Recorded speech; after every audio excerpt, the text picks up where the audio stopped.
Te sabes cada libro, cada explicación. 12 horas de guardia, cero satisfacción.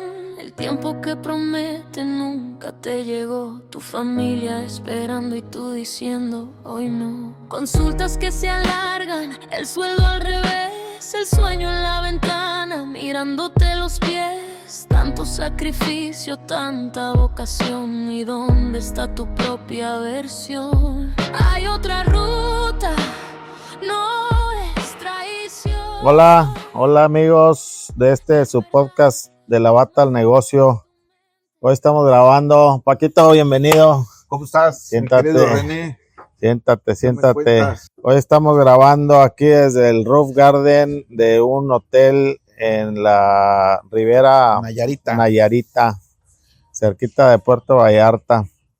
Siempre coincidimos en los congresos y en los eventos médicos y pocas veces en eventos de otro tema, pero en esta ocasión vamos a aprovechar que nos encontramos por aquí al buen Paco. El doctor Francisco Flores Nazario es un angiólogo especialista en cirugía vascular, reconocido y con una trayectoria académica bastante amplia. Ahorita lo vamos a interrogar, a ver de dónde viene, de qué se trata y cómo le ha ido.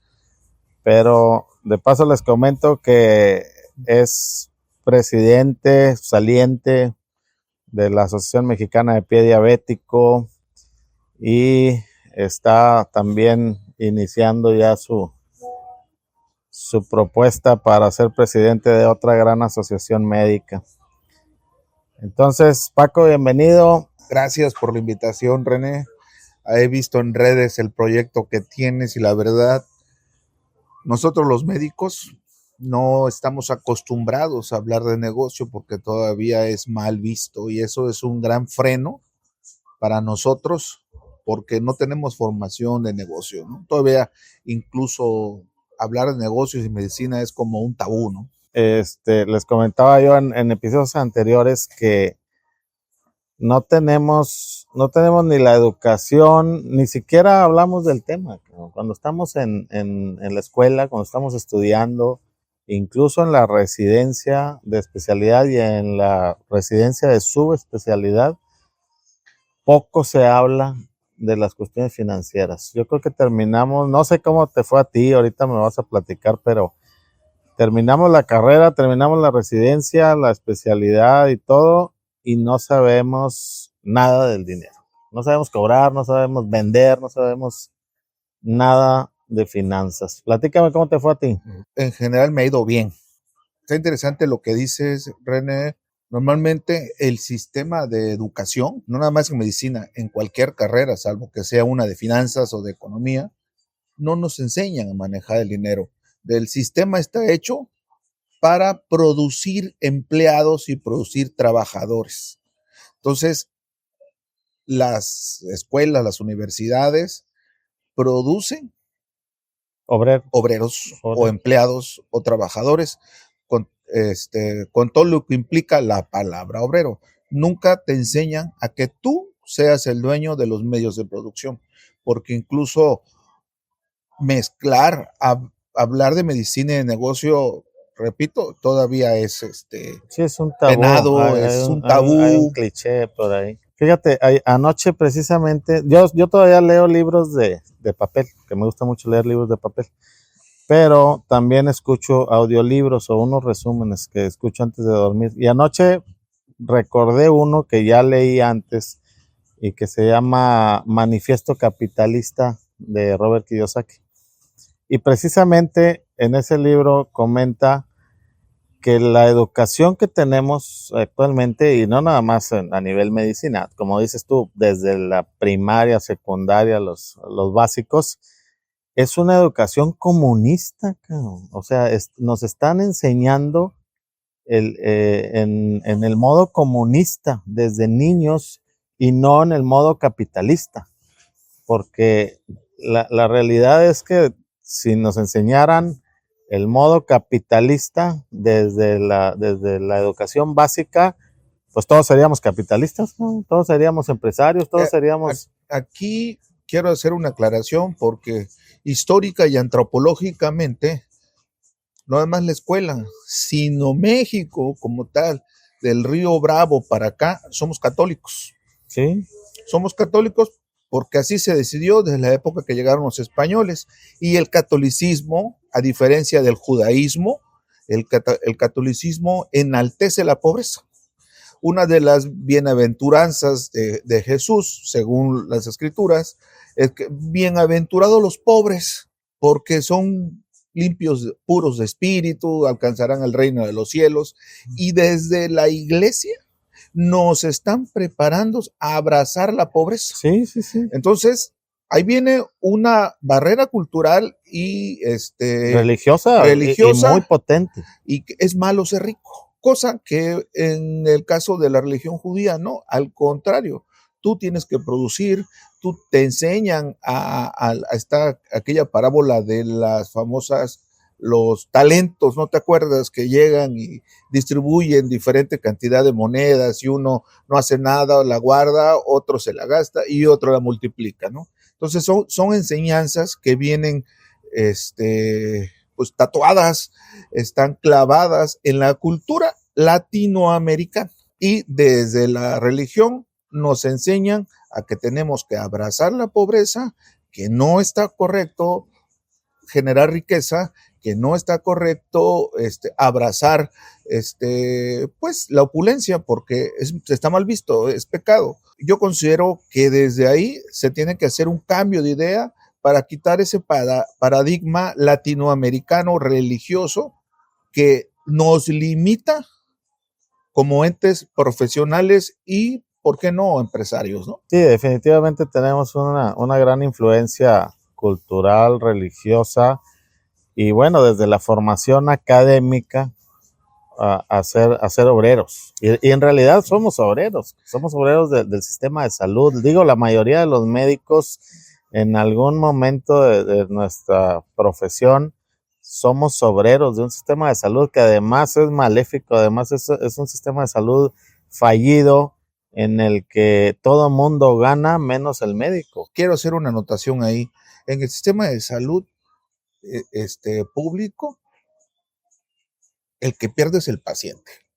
Sí. Es el paciente y luego el segundo gran perdedor es el médico y ya después hablamos de las instituciones. Ahorita, qué bueno que tocas ese tema. Yo pienso que el Sistema Nacional de Salud Público, como se desarrolla todavía, pues es del siglo pasado y no ha habido reformas, no ha habido una reestructura para dignificar la atención médica pública.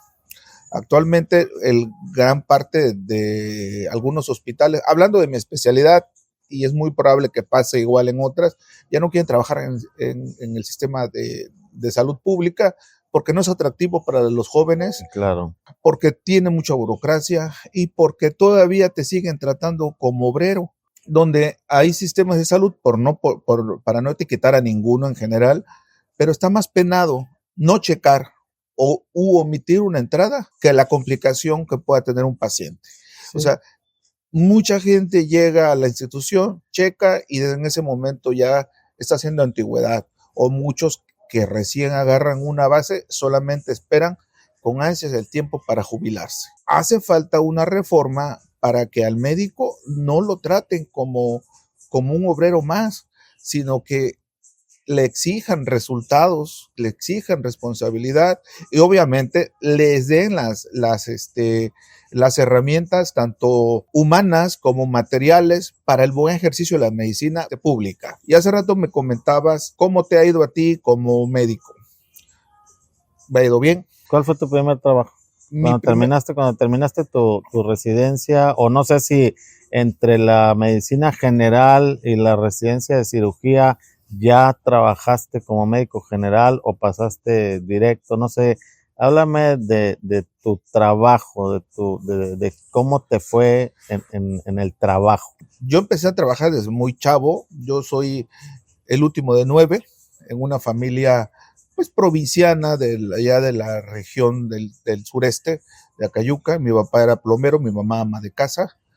Y pues crecimos con carencias. Eso alimentó el hambre, la necesidad, y me fui a estudiar medicina a la Ciudad de México, al principio apoyado por mi hermano. Posteriormente, mi hermano me ofreció la manera de trabajar donde él trabajaba, que era el Museo Tamayo. No tenía nada que ver con la medicina. Yo trabajaba en ese entonces, iba en la tarde en la mañana a la universidad, y en la tarde cubría el estacionamiento del Museo Rufino Tamayo. Y los primeros años de la carrera de medicina, así fue como yo me mantuve, porque tenía que combinar escuela y trabajo. Ya después no fue posible continuar en el Museo Tamayo, y mi hermano en ese entonces tenía un taxi, entonces combinaba la escuela de medicina con la chafireteada. Sí. Entonces trabajaba en el taxi. La verdad era un trabajo noble. Hacías la famosa roncha, le echabas 20 pesos de aquellos en los 90s y sacabas 10 veces más trabajando. Igual, llegaba yo en la noche, agarraba el libro, me ponía a estudiar la clase del otro día y me levantaba a las 5 de la mañana a trabajar en el taxi, y ya me iba perfilando rumbo a la universidad porque empezábamos a las 8. Entonces, así fue los primeros trabajos para sobrevivir antes de vivir de la medicina. De la medicina yo empecé a vivir, yo creo que ya cuando entro a la residencia, ya no tienes tiempo de trabajar, y la manera de hacerme de algunos pesos es mediante las ayudantías que... Bueno, pero en el primer año no. No, o sea, el primer año no. Tenías una remuneración. No, es una beca. En ese entonces eran como unos 8,000 pesos de aquellos, y pues con eso vivías bien, pagabas la renta del departamento donde vivías, pues sí, sobrevivías. En ese entonces estás chavo, no tienes más necesidades que cubrir más que tu alimentación, vestido y dormitorio en casa, ¿no? Pero después de que ya estaba, después del R2, pues los maestros pues, te agarran confianza, empatía, o ven que no es tan malo con las manos y te invitan a ayudarle. Ya la medicina privada. La medicina privada. Sí. Entonces tenían alguna clínica o tenían cirugías privadas y me invitaban, ya los iba a ayudar y me daban alguna remuneración. Hasta que termino yo cirugía general y soy aceptado en la subespecialidad de angiología y cirugía vascular, y ahí sí yo ya empecé a trabajar y combiné la residencia de angiología con el trabajo en un hospital de monjas, el Hospitalito Gustavo Herrero, que les mando un saludo a los que me estén escuchando. Yo empecé a trabajar ahí pues como angiólogo ya, a la par de que hacía yo la residencia. Yo ya era cirujano, sí, pero yo estaba haciendo la residencia de angiología y trabajaba en las tardes en el Hospitalito Gustavo Herrero. Es un hospital ubicado en la colonia Morelos, en el corazón de la Ciudad de México, y trabajaba en las tardes, empezaba a tener mis primeros casos, a operar. Así fueron prácticamente desde junio del R1 de angiología, y así fue toda la residencia de angiología. Cuando yo salgo de la residencia de angiología, yo ya tenía una cartera de pacientes. En aquel entonces la mayoría de los pacientes pues, era de mediano a bajos recursos. Luego puse mi primer consultorio, que me invitaron ahí ¿En este hospital tenías un salario fijo o tenías, era como una práctica privada donde tú cobrabas tu consulta? No, ¿cómo? Fíjate que es un modelo de negocios muy bueno para el Hospitalito, pero incluso para muchas clínicas. Si quieres, en un podcast luego te cuento la historia del Hospitalito. El Hospitalito era un binomio, una fórmula que funcionó, que eran religiosas, que eran las dueñas de las instalaciones, y los médicos, que éramos los dueños de la mano de obra, ¿no? Uh-huh. El Hospitalito era dueño de todas las instalaciones. Tú llegabas a dar consulta, tú no ponías nada más que tu experiencia, tu conocimiento, tu destreza, tu tiempo, y ellos eran dueños. Entonces, tú llegabas y una parte de la consulta era 50 y 50. En ese entonces cobraban 80 pesos la consulta, me daban 40 pesos a mí y se quedaban 40 pesos. Era como una renta o una comisión, ¿no? Y operabas igual, era gran parte se quedaba en el hospital y otra parte te cubrían los honorarios. Eran unas cirugías muy accesibles. Yo creo que fui el angiólogo más barato de México, porque la mayoría de los colegas pues se cotizaban más y estaban en hospitales más pues de mayor envergadura, ¿no?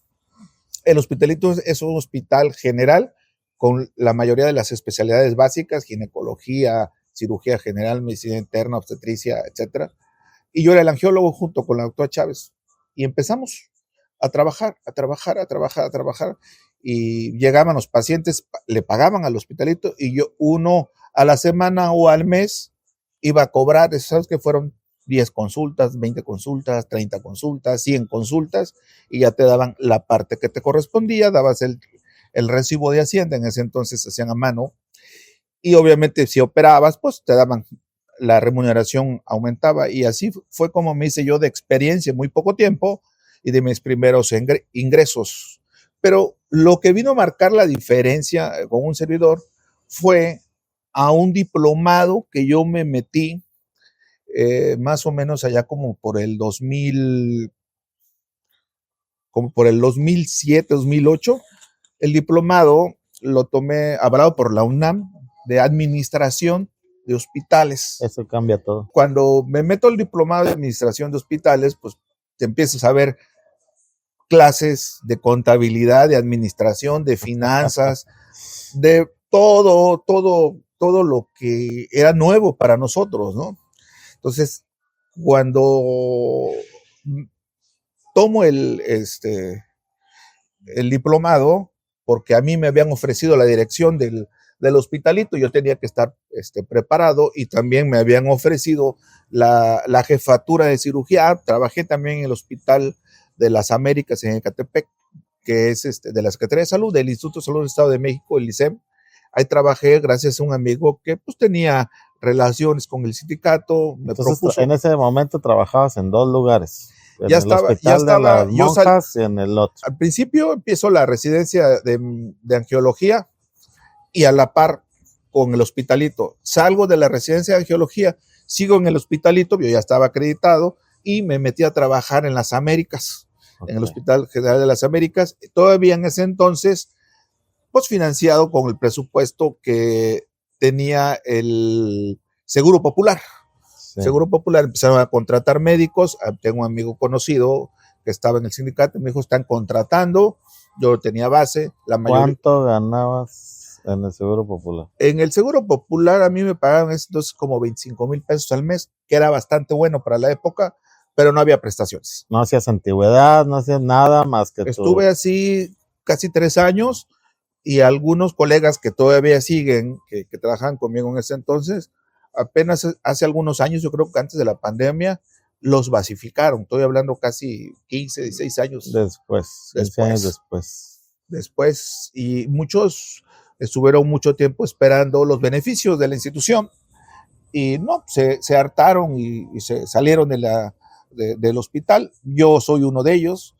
Cuando empiezo el motivo por el cual me metí al curso al diplomado de administración de hospitales era porque me ofrecieron una jefatura. Una jefatura, sí. Cuando me doy cuenta que estoy en el curso, digo, bueno, pues yo voy a aprovechar los conocimientos, pero para el crecimiento personal, no para la institución, porque me di cuenta también que cuando llego al curso, muchos colegas míos del curso, compañeros del curso, eran jefes de departamento, de anestesia. Ya eran jefes, pero no tenían la educación. De anestesia, de quirófanos, de un laboratorio dentro de una institución. Y es que en ese tiempo les empezaron a exigir a los que eran jefes una formación, que tuvieran una formación. Cuando entro al curso, el diplomado, éramos como unos 15 más o menos ahí que tomamos el diplomado.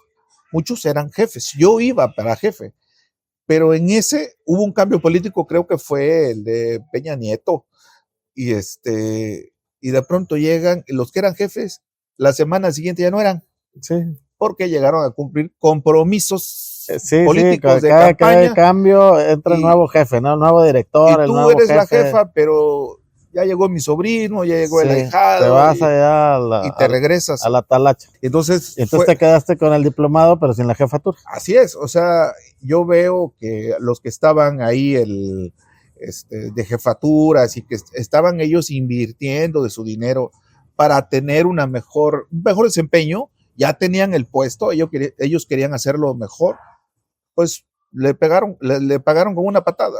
Ya sí. Tú no eres, entonces, incluso creo que uno o dos, desertaron del curso. Dijo, bueno, la idea era para ser jefe, ya no soy, ya mejor me voy a trabajar bien. Sí, me regreso a ser obrero, ¿no? Sí, entonces, ese diplomado de administración de hospitales a mí me cambió la vida. Después hicieron otro diplomado, ahí también es en el Hospital Dalinde, tomé el curso de calidad en sistemas de salud. Entonces, cuando utilizas la palabra calidad y el diplomado, un enfoque a la calidad, entonces dices, bueno, pues es lo mismo, pero aplícalo a tu vida, ¿no? Claro.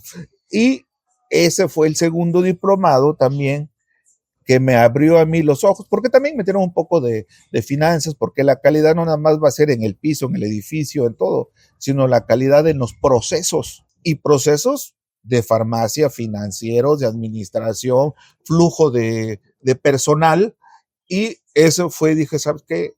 Yo me voy a enfocar a crecer de manera profesional en el ámbito privado, y fue cuando ya me salí de la institución. Mira, te platico rapidito.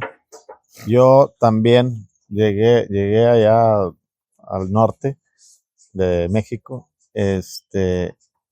y también desempleado, ya se los platiqué en otro episodio, pero batallé mucho y todo. Y de pronto me habla un amigo, igual como dices, que estaba por ahí bien acomodado, y me dice, oye, ¿no quieres ser coordinador médico de un hospital de gobierno? Y yo, ¿qué es eso, güey? O sea, no, mira, tú no te apures, güey, pagan bien y vente y vas a ser jefe de todos los doctores y no sé qué. Y yo, bueno, pues dale, ¿no? Entonces me meto a un hospital como coordinador médico. Y cambiaba tan rápido la situación por cuestiones políticas y por lo que tú quieras, que paso de ser coordinador a ser subdirector, y al poco tiempo me dan la dirección del hospital. Igual, sin ninguna formación académica para administración de hospitales, salud, ni nada, porque en ese tiempo todavía no estaba tan claro ese tema, ¿no? Y entonces me dan la dirección del hospital, y yo, así como lo acabas de platicar, busco educarme en administración de hospitales, y empiezo a buscar todos esos temas, y empiezo a leer y todo para poder llevar bien el hospital. Y entonces, en ese tiempo fue cuando se hicieron las certificaciones de los hospitales. ¿Te acuerdas? Estaba muy de moda la ISO 9001. Estaba muy de moda, y entonces me exigen a mí, commission. Me exigen que haga los manuales de procedimientos de todo el hospital. Entonces yo tuve que hacerlo, porque la gente que estaba ahí pues tampoco tenía ninguna formación en esto. Y entonces me tengo yo que empapar de todo, y hago los manuales de procedimientos de todo, así como dijiste ahorita, recursos humanos, recursos materiales, recursos financieros, farmacia, todo. Entonces, yo al hacer esto, veo cómo funciona una empresa, porque finalmente era una empresa lo que estaba manejando, manejando recursos humanos, financieros, materiales, todo. Y entonces digo, ¿por qué, si lo estoy haciendo, si me estoy preparando para manejar un hospital que ni es mío y me pagan lo que ellos quieren, por qué mejor no manejo mi propia empresa? O sea, con todo lo que aprendí aquí, con toda la práctica que tuve y todo, dije, yo voy a hacer una empresa. Me pasó igual. Por eso fue que yo, entre otras cosas que aprendí, yo hice mi propia empresa. De hecho, pues hay gente valiosa en las instituciones, hay gente muy preparada, pero el sistema no te permite desarrollarte profesionalmente hablando como una empresa. O sea, está terrible cómo están las políticas, cómo está el vicio, los sindicatos. Híjole, es meternos en camisa de 11 varas criticando el sistema, cómo funciona el sistema nacional de salud. Y yo creo que aquí está el mensaje. El mensaje de lo que acabamos de platicar, yo creo que sería el siguiente. Nosotros tuvimos que entrarle al ruedo, como dicen, a torear al sistema de salud y todo, para abrir los ojos y darnos cuenta de que la formación en manejo de empresas, finanzas y todo esto nos podía servir para ser nosotros empresarios. O sea, tuvimos que entrarle ahí al ruedo, a torear y hacer con el sindicato, con el personal, con el sistema de salud, para después de mucho tiempo abrir los ojos y ver que podemos ser una empresa, que somos una empresa. Cada uno de nosotros es una empresa y se puede manejar así. Yo creo que el mensaje para los que nos están escuchando sería, no es necesario que te inviten y que seas un jefe de servicio y que sacrifiques tu tiempo y todo lo para que entiendas que puedes formarte, desde un inicio como médico. Tú puedes tener una formación en empresas, en finanzas, para ti mismo, porque es una gran inversión. O sea, tú eres tu principal activo. Y si no le inviertes a tu conocimiento, pues nunca vas a llegar a ser un empresario, ¿no? Cuando me caso, pues tú estás acostumbrado a vivir solo, de pronto ya vives con otra persona y de pronto tienes que tener gastos. Y ahí es tan fácil. Clases básicas de finanza, pero comentando con el público, cuando hablas de finanzas o cuando hablas de empresario, luego te hacen la comparación o se te viene la idea de que tienes que ser como Carlos Slim o que tienes que ser como Ricardo Salinas, que son los gurús de las empresas aquí en México, para llamarte empresario. Tú puedes tener tu consultorio con 3 empleados, enfermeras, médicos, todo, y esa es una mini empresa. Sí, sí. No tienes que ser el dueño de un corporativo como los que se ven aquí, hoteles, tener 500 empleados, ser dueño de grandes edificios, una firma muy famosa para que te consideres empresario. Yo considero que las microempresas son las que funcionan y que mantienen a gran parte de las familias mexicanas y que no le tengan miedo a llamarse empresario. Digo, hay niveles, pero desde el momento que tú ves a tu consultorio como una empresa, la vas a atender mejor y eso siempre debe estar enfocado en beneficio del paciente. Y te quiero agregar algo aquí. Cosas tan básicas como saber manejar una tarjeta de crédito, fechas de corte, fechas límites de pago, el mínimo, el pago total para no generar intereses, todo eso que debes de saber manejar los tiempos, saber manejar los impuestos, pagar lo que se debe ante Hacienda, destinar un porcentaje de tus ingresos para el ahorro, destinar un porcentaje de tus ingresos para el retiro, fomentar. Yo en el momento que decidí ser independiente, pues en ese momento tienes que ver que esté cubierto todo tu seguro de gastos médicos, etcétera, cosa que en la realidad lo vamos aprendiendo en el ensayo, en el error, y a veces nos cuesta mucho aprender, o incluso a veces no se aprende. Y es muchas veces el freno que te tiene y la idea de que el ser médico tienes que ser un apóstol. Tienes que ser un apóstol. Lo platicábamos, no sé si te acuerdas, lo platicábamos ayer o antier, de que, por ejemplo, estos que se identifican como de otro género, o los LGBT, o ahora que se pusieron de moda los Terians, que se creen o se comportan o se transforman por ejemplo, en un animal, en el caso de los Terians, y se visten, actúan y viven como un animal, como un perro, como un lobo, como me quieras decir. Y es lo que acabas de decir, ¿no? O sea, si tú te sientes un empresario, si tú te sientes una persona exitosa, si tú tú puedes vivir como tal y no necesariamente serlo. Estos cuates no son perros, pero viven, se comportan y todo como si fueran unos animales.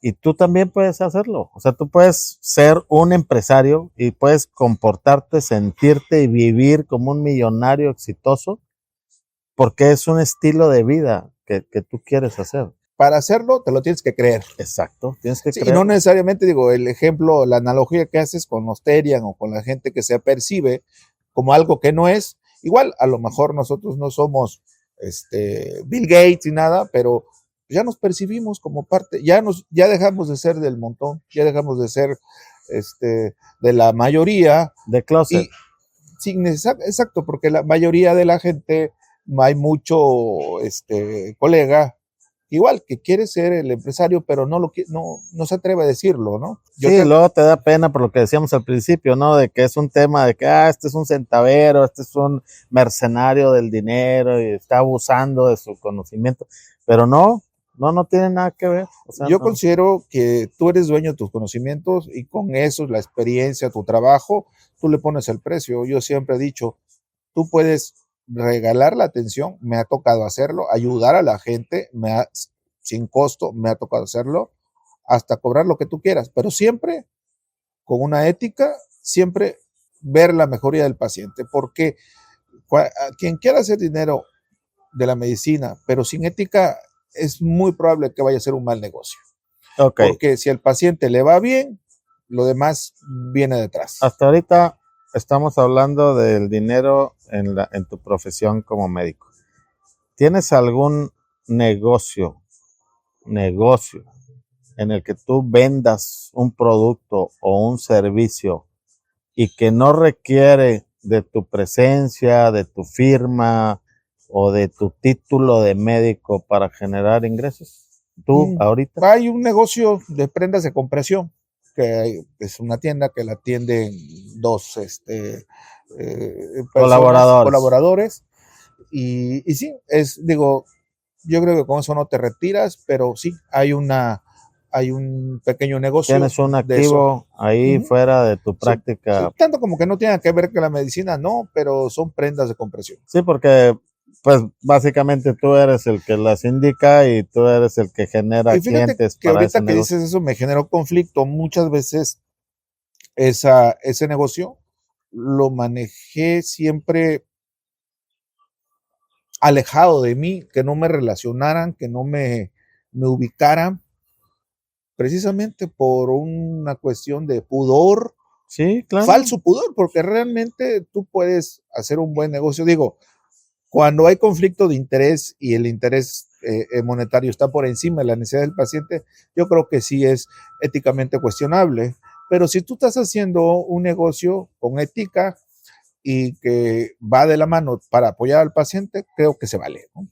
Pienso que se vale. Ok, ¿y un negocio completamente para la medicina? ¿No lo tienes?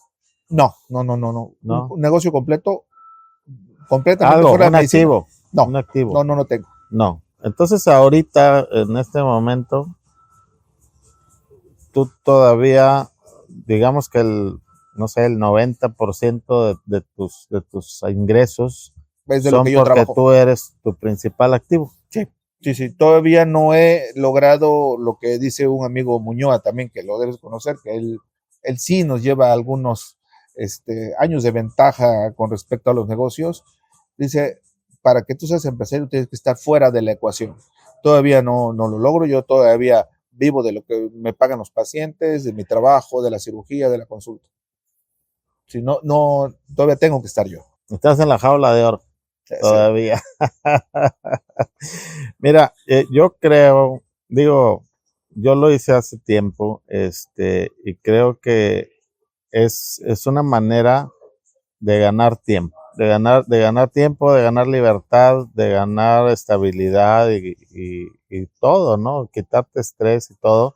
El generar activos fuera de la medicina. O sea, lo que me quieras decir. Yo he tenido taquerías, restaurantes, o sea, cosas que no tienen absolutamente nada que ver y que de algún modo te quitan ese pudor que mencionabas hace rato, porque llegué a tener farmacias. Yo llegué a tener 2 farmacias enfrente de un hospital de gobierno, una, y la otra adentro de un hospital privado. Y entonces me daba vergüenza que la gente supiera que yo era el dueño de la farmacia, porque podían pensar que yo les iba a indicar un medicamento para que me lo compraran ahí. Entonces había ese conflicto de interés, ¿no? Entonces, cuando me empieza a pasar todo esto, se presenta la oportunidad y empiezo a hacer negocios completamente fuera de la medicina. Puse una alberca por ahí en renta, y luego hice una taquería, y luego hice un restaurante, y me di cuenta de que con los recursos que yo obtenía de mi profesión, era muy fácil invertir en otros negocios que son muy rentables y que no son tan costosos. Y entonces sí, te das más trabajo, porque yo, aunque me llamaba empresario, tenía muchísimo trabajo, y fue cuando entendí que hay que delegar y que hay que hacer un buen equipo. Tienes que tener un buen contador, tienes que tener un buen administrador, tienes que tener buenos colaboradores y valorar su trabajo para que todos vayan alineados con la misión y que funcione. ¿Cuál es tu principal activo entonces? Tu consultorio. Sí. Ya no trabajas en instituciones. No, yo trabajo en institución. Mi principal activo todavía sigue siendo mis manos. Tu práctica privada. Mi práctica privada. Tus manos, tu tiempo. Sí, todavía. No me puedo yo, si ahorita te vas de vacaciones 3 meses. No puedo. No puedes porque no siguen generando los ingresos. Sí, porque no, yo no puedo ir 3 meses. ¿Cuál ha sido tu peor error financiero que recuerdes ahorita, el primero que se te venga a la mente? Por ejemplo, comprar un carro del año de más de $1 millón, que luego tuviste que batallar para salir de ahí. Yo creo que de los errores que más me costaron estaba más chavo, el manejo de las tarjetas de crédito. La deuda mala. El manejo de las tarjetas de crédito, que yo era residente todavía y gasté más de lo que ganaba. O sea, teníamos una beca, creo que de 12,000 pesos, y andabas gastando más de lo que ganaba.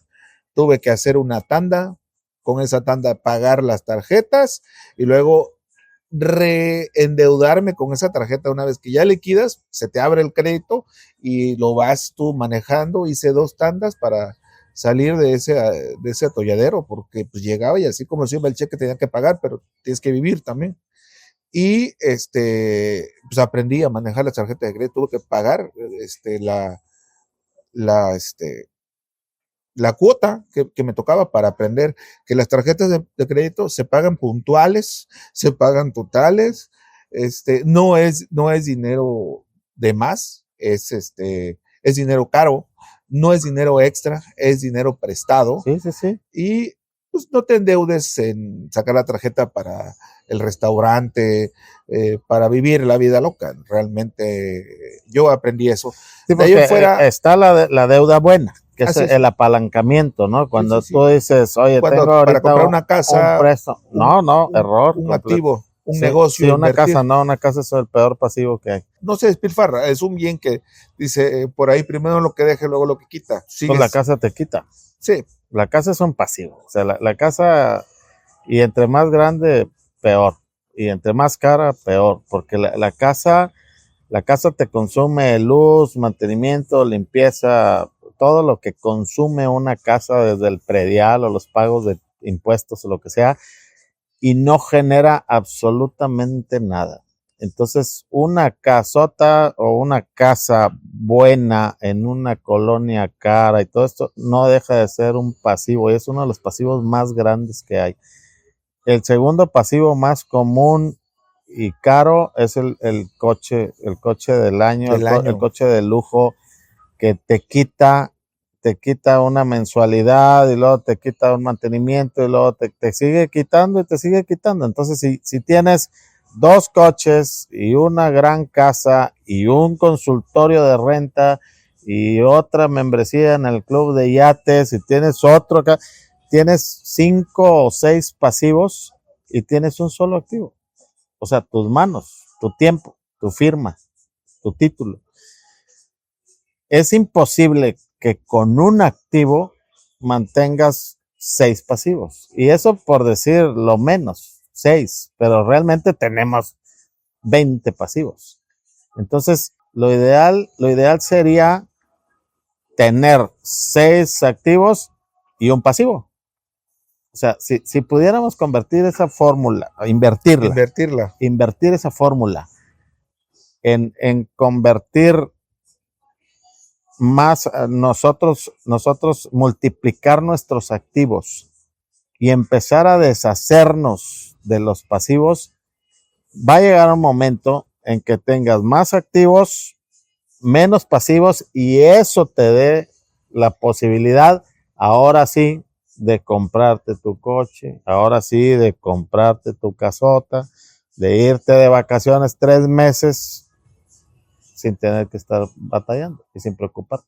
Todavía no alcanzamos ese nivel de irme de vacaciones 3 meses, todo eso, pero voy a tomar en cuenta tu consejo, mi querido René. La intención de hacer esto que estamos haciendo, mi intención de hacer este podcast es precisamente eso, compartir nuestras experiencias para que a otros, y sobre todo jóvenes, pero no nada más los jóvenes. Hay médicos como nosotros, que ya estamos en los 50, que seguimos todavía la fórmula antigua. Con la fórmula antigua. O sea, seguimos, hay algunos médicos que todavía trabajan en 2 o 3 instituciones y aún así no les alcanza al fin de mes. Porque ya tienes los hijos, porque ya tienes lo que me quieras decir, y porque tienes el estilo de vida equivocado. Yo tuve maestros en la universidad que fueron sobrevivientes del 68. Cuando yo estaba tomando clases, muchos maestros de aquel entonces tenían 30, 40 años, estaba reciente el movimiento del 68, muchos de ellos participaron. Y esa idea de izquierda, ¿no?, yo la adopté. O sea, yo creo que quien no ha estado en una universidad pública, la mayoría de las veces, no sabe lo que son movimientos de izquierda y de derecha, y llegas a tener un pensamiento pseudo comunista. El hecho de que yo haya tomado el diplomado en administración de hospitales, el de calidad, hizo que se desapareciera todo sentimiento de izquierda que yo tenía.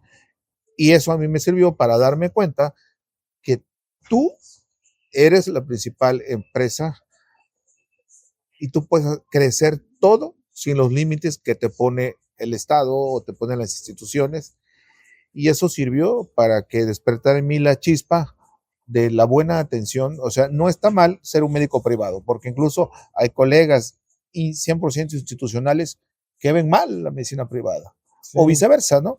Médicos privados que ven mal la medicina institucional. Yo creo que debe haber un justo medio, un justo medio aristotélico para poder vivir bien de la medicina, atender bien a los pacientes. Yo considero que siempre esa es la base del éxito de tu negocio como médico, que le vaya bien al paciente. Pero si estás de acuerdo que si tienes más recursos, das una mejor atención. Totalmente de acuerdo. O sea, totalmente. Y lo he repetido en 2 o 3 episodios ya, un médico sin recursos es hasta peligroso.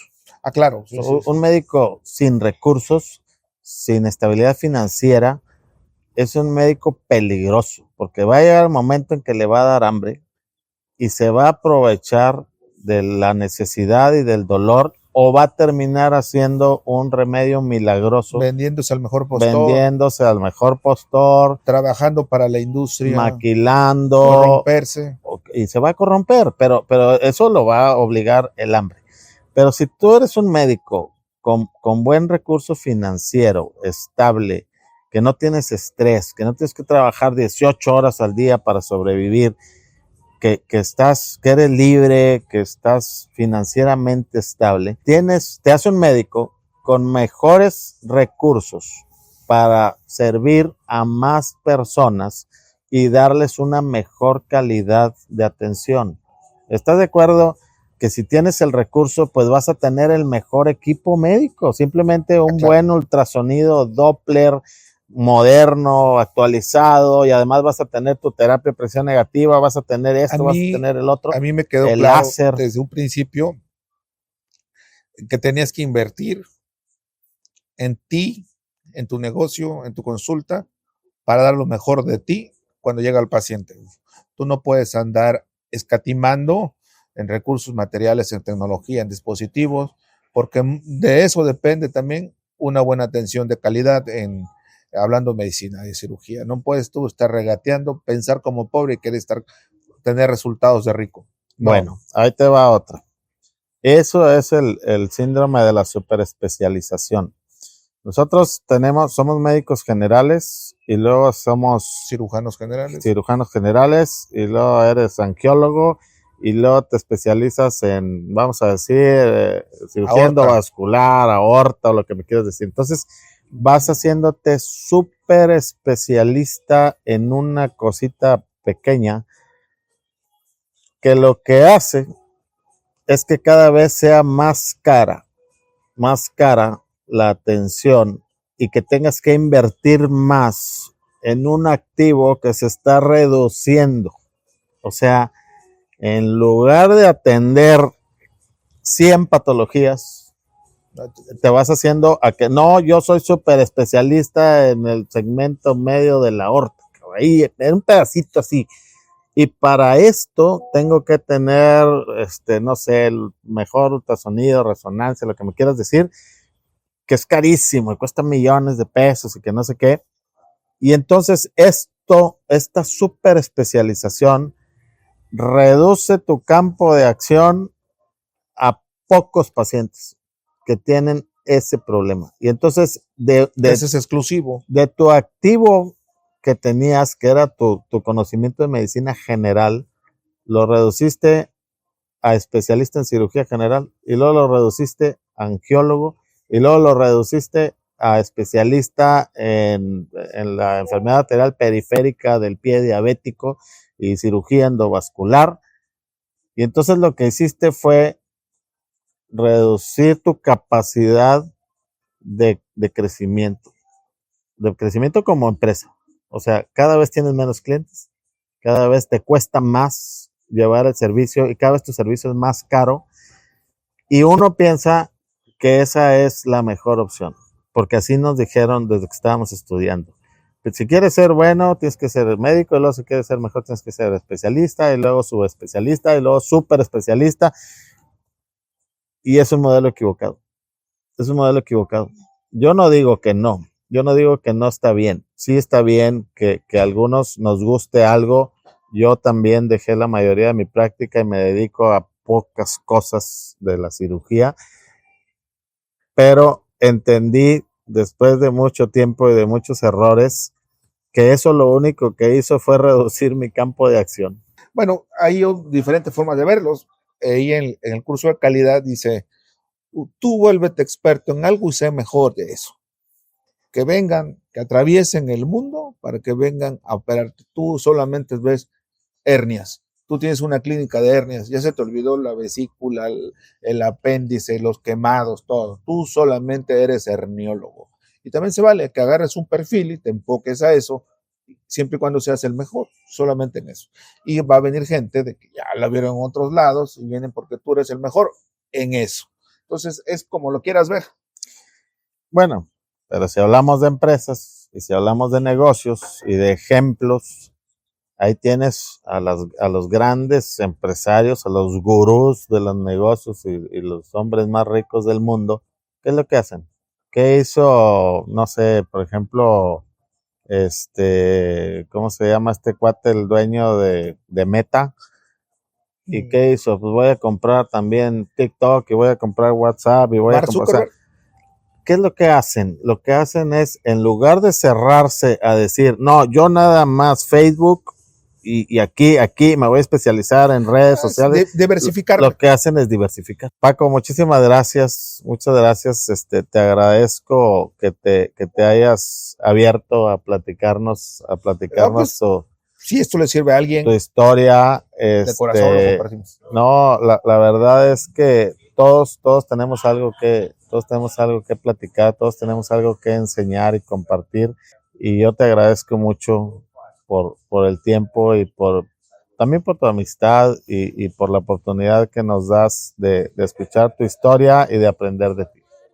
No, pues gracias. Muchísimas gracias, Paco. Querido René. Promete nunca te llegó, tu familia esperando y tú diciendo hoy no. Consultas que se alargan, el sueldo al revés, el sueño en la ventana, mirándote los pies. Tanto sacrificio, tanta vocación, ¿y dónde está tu propia versión? Hay otra ruta, no.